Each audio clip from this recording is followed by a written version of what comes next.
Have you noticed how in the last couple of decades there's been a sentence we've been told with ever-increasing frequency?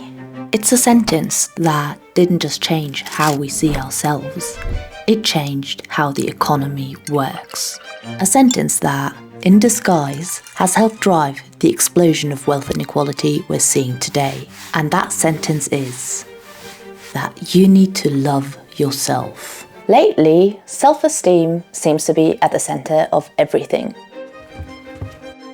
And self-esteem seems to have an exclusively positive connotation, being regarded as the key to mental health, success, happiness, and just overall life satisfaction. You hear it everywhere. You need to love yourself before someone else can love you.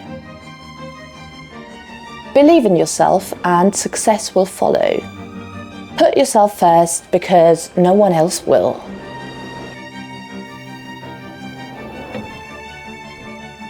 You are wonderful, no matter what.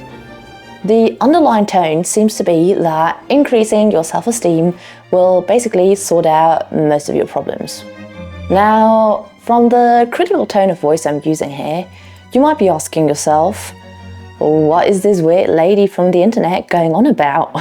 Is she about to tell me that being in tune with myself is wrong and that I should be hating myself? Don't worry, I'm not here to tell you should be hating yourself. But I do find that this whole self-esteem thing that is constantly getting shoved down our throats is sort of suspicious. So I started looking into where this whole phenomenon actually came from. And that's when I realised that the self-esteem movement hasn't only influenced us on a personal level, it has profoundly reshaped the way our economy works. So let's unpack it. For most of human history, self-esteem wasn't really something you were supposed to have. It was something you were supposed to suppress. Back in the day, people were more into the whole self-loathing thing. And the key to fulfillment seemed to be to follow a religion that promoted humility, modesty, and obedience. Traits that definitely aren't really associated with having particularly high self-esteem. And also, the word self-esteem didn't even really exist back then. People talked about pride. For centuries, pride was considered to be one of the 7 deadly sins, also called capital vices, a concept Christianity came up with. But other religions have similar constructs. Pride has been condemned across traditions, from Buddhist teachings, Hinduism, Buddhism, Islam, and Judaism. Pride is seen as the seed of ignorance, arrogance, and ultimately suffering. The idea that you should love yourself will not just have sounded weird, but morally wrong just a couple of decades ago. But nowadays, pride has sort of been rebranded as empowerment. So let's look at how this whole self-esteem thing even got started. The first person mentioning self-esteem was the Scottish philosopher David Hume in the 18th century. Hume saw a healthy sense of self-worth, what he called a due degree of pride, as useful and virtuous. It gave people confidence to act, awareness of their conduct, and motivation to reach their potential. But he warned against vanity and exaggerated self-conceit, which he viewed as both socially unpleasant, something we've probably all witnessed, and morally corrupt. After Hume, not much happened with the concept for quite a while. It just kind of sat there, like a forgotten philosophical side note, until psychology picked it up in the early 20th century.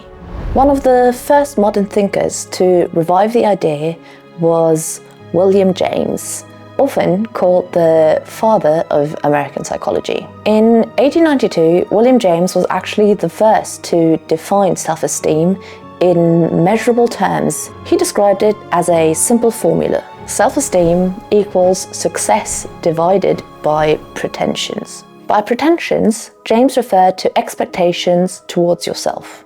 In other words, self-esteem equals your achievements divided by your expectations. If your successes match your ambitions, you will feel good about yourself. If your expectations are too high or you keep failing them, you probably won't feel good about yourself. James' description was an approach to quantify something deeply emotional. The constant balancing act between who we are and who we think we should be. Something which humans have struggled with probably since the beginning of time. And of course, this description fits perfectly into an economic worldview. The idea that self-esteem can be quantified, calculated, compared and managed like a psychological balance sheet. At that time, the Second Industrial Revolution was in full swing.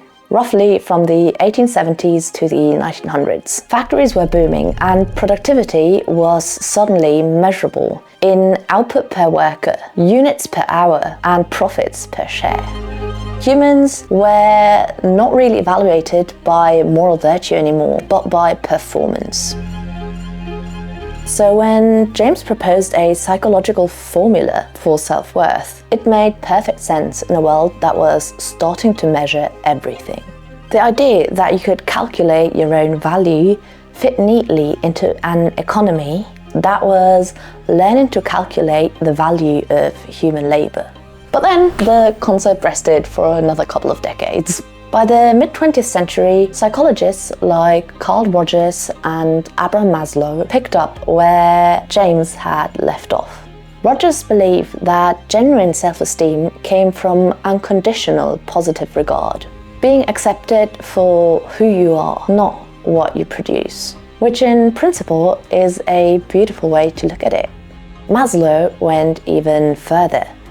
In his famous hierarchy of needs, self-esteem sits just below self-actualization, something humans need in order to grow. These thinkers were idealists. They saw self-esteem as a route to empathy, authenticity, and meaning.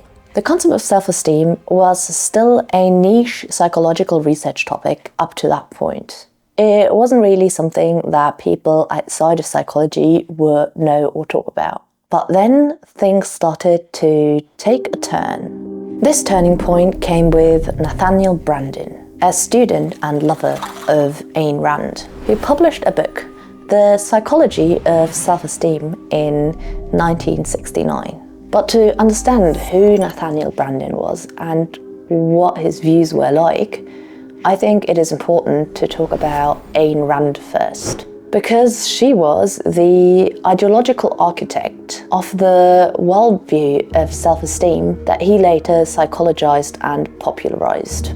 Ayn Rand was a Russian-born novelist and philosopher who built her entire worldview on the glorification of the individual. She despised collectivism, saw altruism and empathy as moral weakness, and believed that the highest moral virtue was rational self-interest.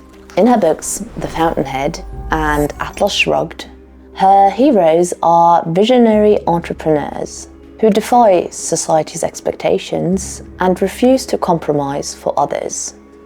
Everyone else is just the masses, mediocre, dependent on each other, and morally inferior. Rand called her philosophy objectivism, which basically taught that being selfish is not just good, but that it's moral. But her philosophy, although rightfully often ridiculed, has had an enormous impact on the economy we're seeing today.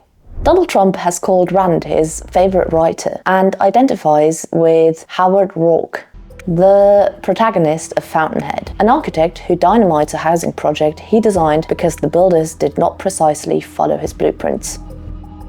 Uber's founder and former CEO Travis Kalanick has described himself as a Rand follower.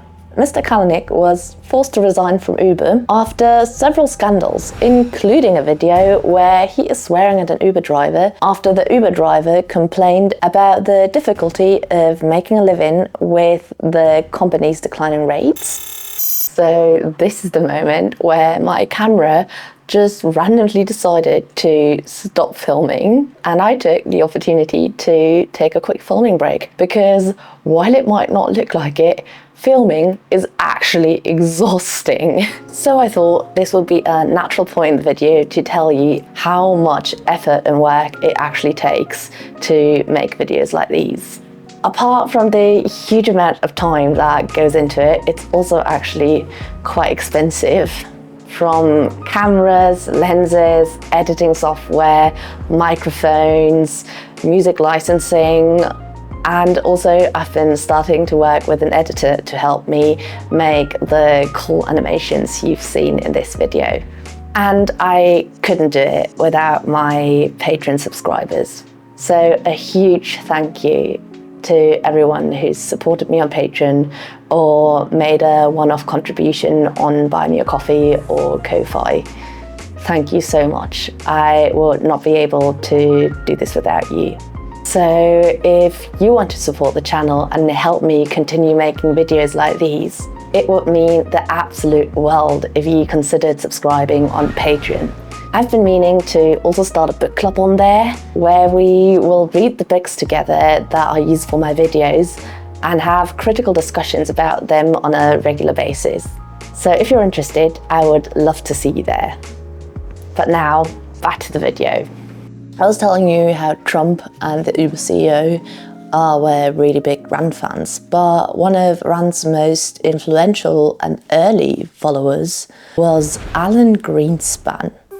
He went on to become the chairman of the Federal Reserve, a position he held for 19 years after being appointed by Ronald Reagan in 1987. It is hard to overstate the impact he's had on the US but also the global economy.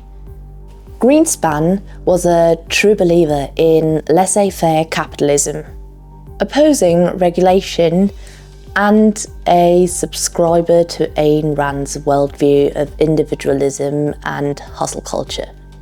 Funnily enough, it was Nathaniel Branden who introduced Alan Greenspan to Ayn Rand.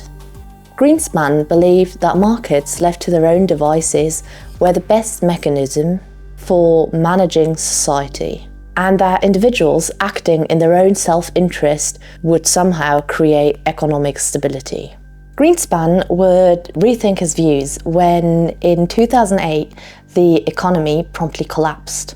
A crash fueled by thousands of bankers pursuing their own self-interest by packaging risky mortgages into complex financial products called collateralized debt obligations, or CDOs. Well, turns out that letting bankers follow their objectivist instincts and creating scammy financial products out of incredibly unsafe loans to make even more money as quickly as possible was not creating collective stability. But I'm getting sidetracked here talking about economics. Let's get back to self-esteem and Nathaniel Branden. So who was the guy who managed to propel self-esteem into the mainstream? The reason I was telling you about Ayn Rand is because Nathaniel Branden was Ayn Rand's student and lover. So when he started writing about psychology and self-esteem, one could definitely say he didn't really start from a neutral scientific standpoint. He was starting from this: a worldview that sees empathy as weakness and self-admiration as a virtue. And above all, an individualist world where everyone is supposed to fight for themselves. So, influenced by Rand's thesis, Nathaniel Branden published the book The Psychology of Self-Esteem in 1969, which propelled the idea that having high self-esteem was crucial for human well-being into the mainstream. And this happened at a critical time in history. This time period was marked by a booming economy post-World War II.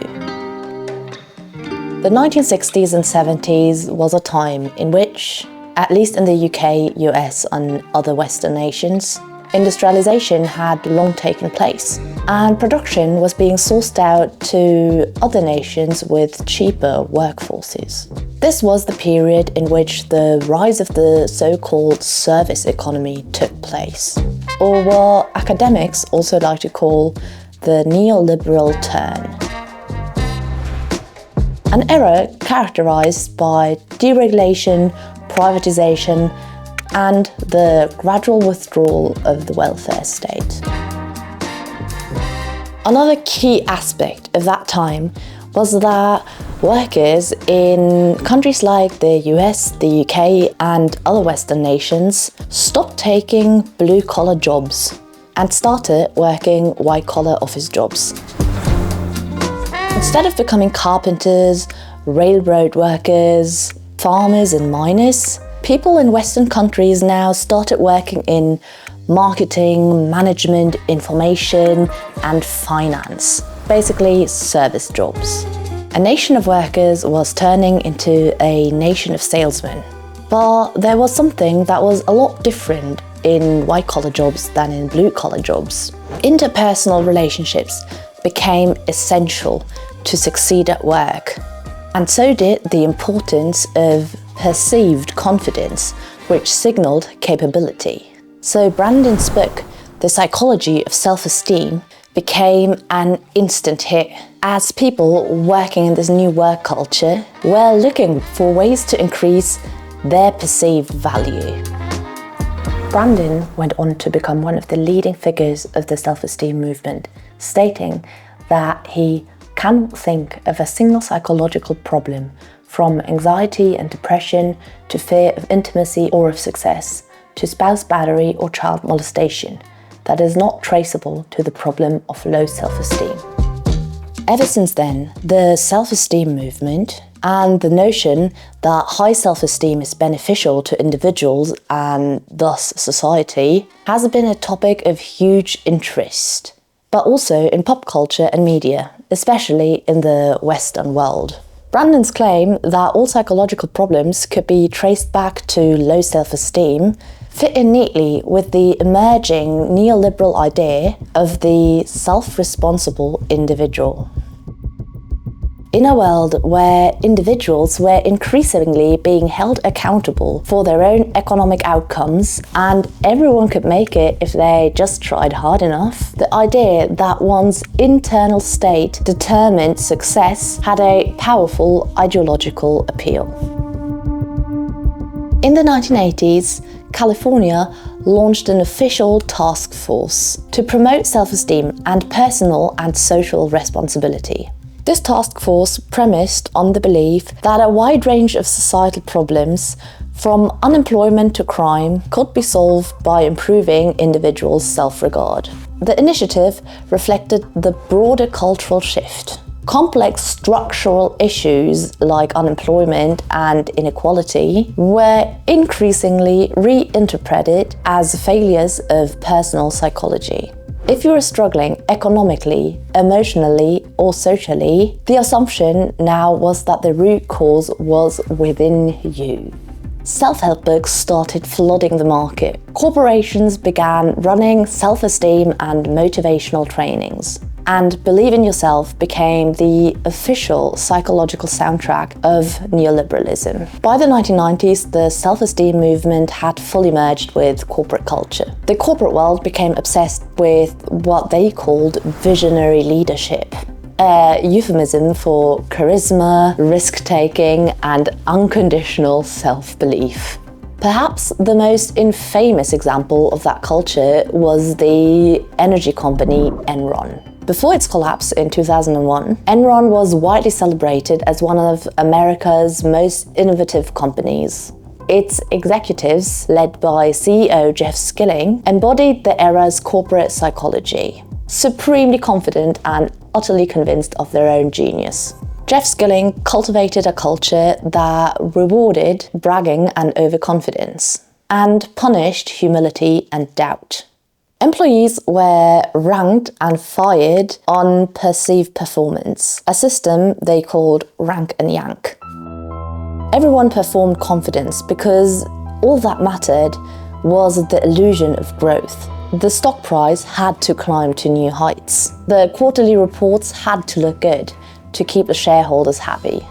While in reality, the company's financial performance was collapsing underneath, and losses were being covered up by fraudulent accounting practices. When Enron finally imploded, it became one of the largest bankruptcies in history.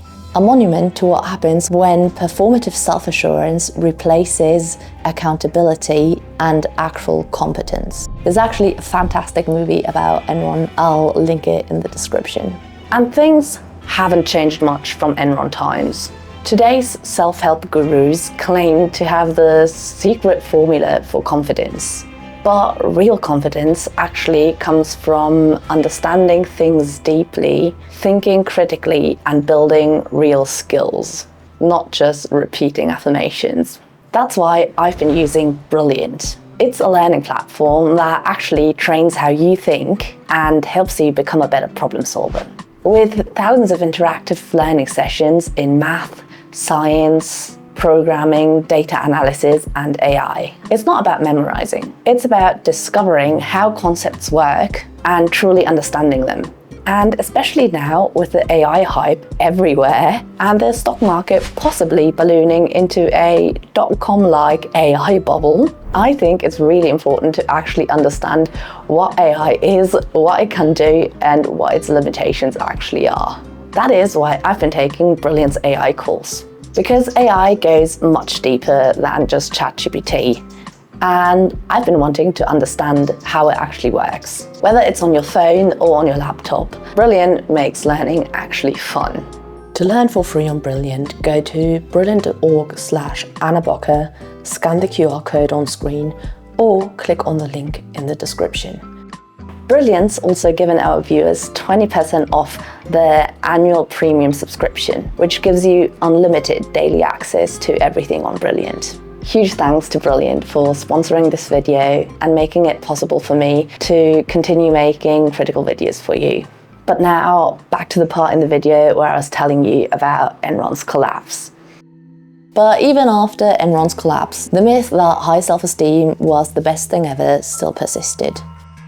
However, empirical research soon began to complicate that narrative as researchers now took a closer look at the phenomenon. The social psychologist Roy Baumeister's extensive review of the literature found that while self-esteem correlates with happiness and achievement, it doesn't necessarily cause it. It's more like happiness and achievement cause higher self-esteem. So trying to inflate your self-esteem in hopes to then become more successful just doesn't really work. Baumeister and his colleagues also write that when self-esteem is inflated without real competence, it becomes fragile and defensive, a phenomenon the researchers termed threatened egotism. And in today's corporate culture that usually relies on relatively little skill, but more on making the perfect PowerPoint presentation, high confidence accompanied by a lack of actual competence seems to be the case quite often.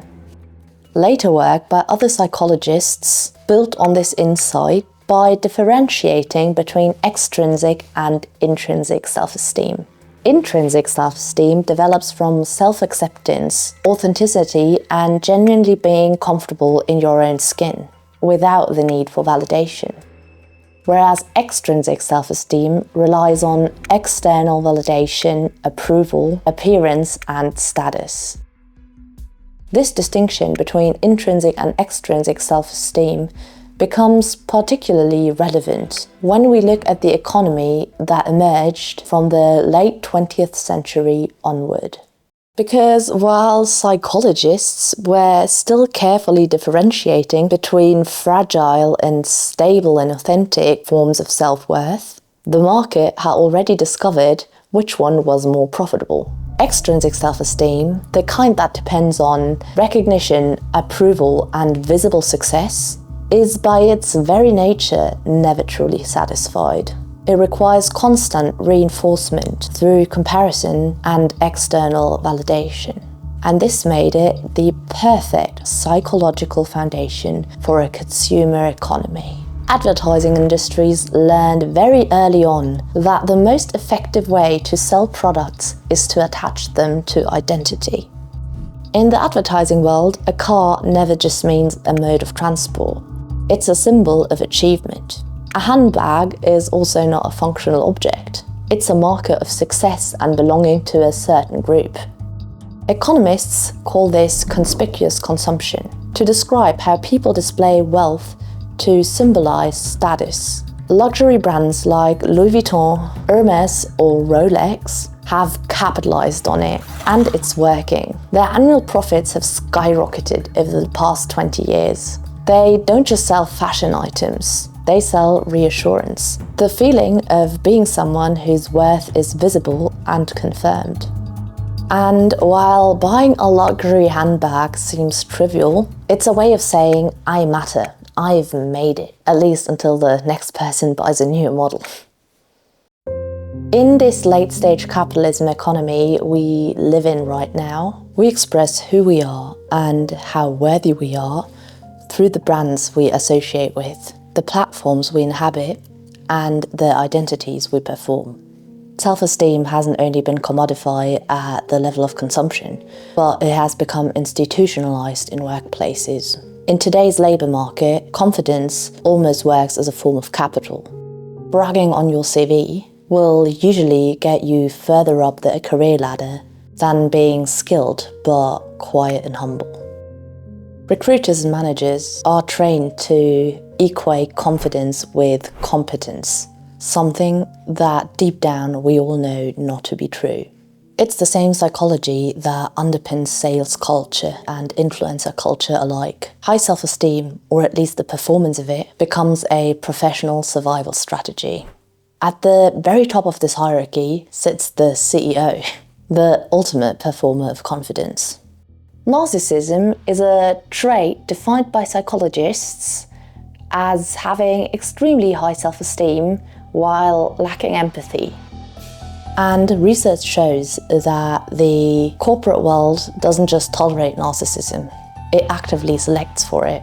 This 2021 Stanford Graduate School of Business study found that around 18% of CEOs score above the psychological cutoff point for moderate to high narcissistic tendencies, compared with only about 5% in the normal population. But narcissistic CEOs also share predictable behavior patterns, grandiose risk-taking, obsession with public image, and a focus on short-term financial performance. A 2023 paper on CEO narcissism and corporate financialization found that such executives were significantly more likely to divert profits towards share buybacks and speculative investments rather than long-term innovation or worker pay. In other words, they chase metrics that make them look successful: stock prices, media coverage, and personal compensation, while hollowing out the companies they run. The result is an economy run by people who have mastered the art of appearing confident, even or especially when they shouldn't be. And that perhaps is the ultimate irony of the self-esteem era. We built a world where humility looks like weakness and narcissism looks like leadership.